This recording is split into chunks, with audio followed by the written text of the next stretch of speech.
नमस्कार।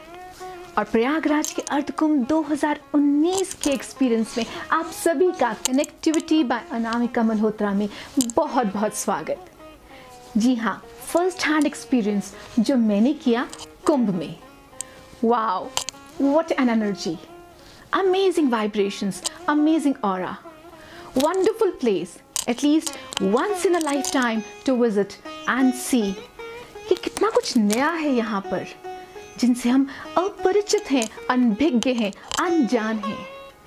हमारा हिंदुइज्म जो कि इतना विशाल, like an ocean, so wide, so bright, so vivid, so vivacious और कितना अद्भुत। ऐसा तो सभी जानते हैं कि कुंभ के पीछे एक पौराणिक कथा आती है कि जब देवताओं ने राक्षसों के सहयोग से समुद्र मंथन किया अमृत की प्राप्ति के लिए, और उसमें से एक अमृत कलश निकला, और उस अमृत कलश के लिए 12 दिन तक उनमें आपस में युद्ध हुआ, और उस कलश से 4 जगह पर बूंदें गिरी। वो जगह हैं Godavari at Nashik, Shipra at Ujjain, Ganga at Haridwar and at Prayagraj Triveni Sangam. और इन जगहों पर कहा जाता है कि तब से कुछ रहस्यमय शक्तियां हैं, और बाद में श्री हरि विष्णु ने मोहिनी रूप धारण करके सभी देवताओं को अमृत पिलाया, और तभी से कुंभ का प्रचलन शुरू हुआ। हजारों करोड़ों लोग, तकरीबन 15 से 20 करोड़ लोग हर कुंभ में यहाँ पर गंगा जी में नदी में डुबकी लगाने आते हैं, और ऐसी ही इनकी आस्था है। ये कब तकरीबन 1.25 महीने चलता है, और 6 दिन शाही स्नान के होते हैं, जिसमें भीड़ दुगनी चौगुनी रहती है। ये 6 दिन है मौनी अमावस्या, मकर संक्रांति, पौषी पूर्णिमा, माघी पूर्णिमा, बसंत पंचमी और महाशिवरात्रि, जो कि अब की बार 4 मार्च को आएगी।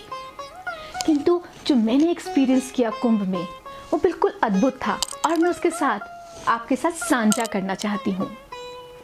मेरा प्रोग्राम अचानक ही बना, और वो भी केवल 1 दिन का, जो कि लगा कि बहुत रहेगा, किंतु सच कहूँ तो शायद सप्ताह भी थोड़ा रहता।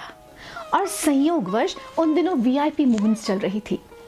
परम पूज्य बाबा रामदेव जी हमारी ही फ्लाइट में थे, और उसके अलावा BJP president Amit Shah, UP के CM योगी आदित्यनाथ भी स्नान करने उसी दिन आए थे, और वह भी हमारे परम पूज्य जूना पीठाधीश्वर आचार्य महामंडलेश्वर श्री अवधेशानंद जी के शिविर में ही रहे, और साथ में उन्होंने संगम पर स्नान किया। बहुत ही दिव्य, अनुपम, मनोहर, अद्भुत शिविर था उनका, और उससे भी अद्भुत आभा उनकी स्वयं की थी। हर चीज पुख्ता थी। भोजन का स्वाद तो ऐसा था कि जुबान पर अभी तक है।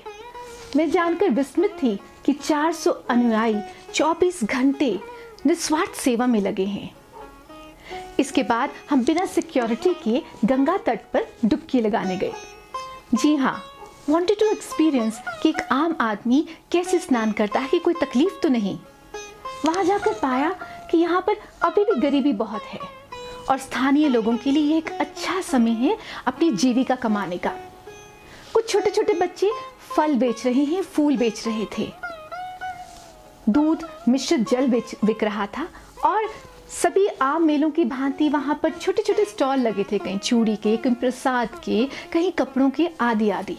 हमने इसके बाद गंगा जी की आरती करी, दूध मिश्रित जल चढ़ाया, डुबकी लगाई और निकल पड़े। कुछ हटके देखना चाह रहे थे तो चल पड़े विभिन्न तरह के साधुओं के विभिन्न शिविर देखने। रास्ते में कुछ मलंग साधु मिले जो श्री हरि विष्णु की आराधना में लीन नाच रहे थे, तो हम भी उन्हीं के साथ हो लिए। अद्भुत था वो सब। अद्भुत बाबाओं के शिविर देखे, जैसे कि टोपी वाले बाबा, कंप्यूटर बाबा, हाईटेक बाबा, जटाधारी बाबा, रुद्राक्ष वाले बाबा, फेमस गोल्डन बाबा, जिनके दर्शन हो सके हमें। हमने गाड़ी रुकवाई और उन्होंने बड़े प्रेम से हमें आशीर्वाद दिया और दर्शन दिए। किंतु इतिहास में पहली बार ऐसा हुआ था कि वहाँ पर किन्नर अखाड़े को भी मान्यता मिली थी। तो हम श्री नारायण लक्ष्मी नारायण त्रिपाठी के दर्शनों को उत्सुक होकर उनके अखाड़े की ओर चल पड़े। किंतु जब हम उनके अखाड़े में पहुंचे तो इतनी भीड़ देखकर हम स्तंभित रह गए, और उनसे मिलने की संभावना पर पानी सा फिर गया। तो वहाँ पर हमने वहाँ के महामंडलेश्वर पवित्रा जी के दर्शन किए, आशीर्वाद प्राप्त किया और उनसे कुछ सवाल जवाब किए।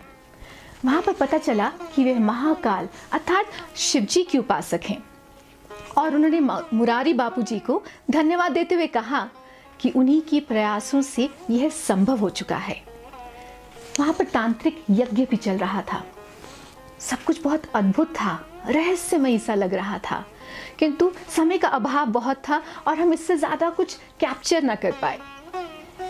कुंभ में सब कुछ, सारे इंतजाम पुख्ता थे। कोई डर, भय, भीड़ ऐसी कोई बात दूर दूर तक नजर नहीं आई, अपितु सुखमय अनुभूति का वातावरण था। शाम के समय कुंभ ऐसा प्रतीत हो रहा था जैसे बहुत महाविशाल सागर हो जिसका कोई छोर नजर ही नहीं आ रहा। तो अंत में इतना जरूर कहूंगी कि अगले कुंभ जरूर जाइएगा। नमस्कार। कनेक्टिविटी को लाइक, शेयर एंड सब्सक्राइब करते रहिए और ऐसी ही कुछ मनोरंजन बातों के लिए मिलते रहिए। धन्यवाद।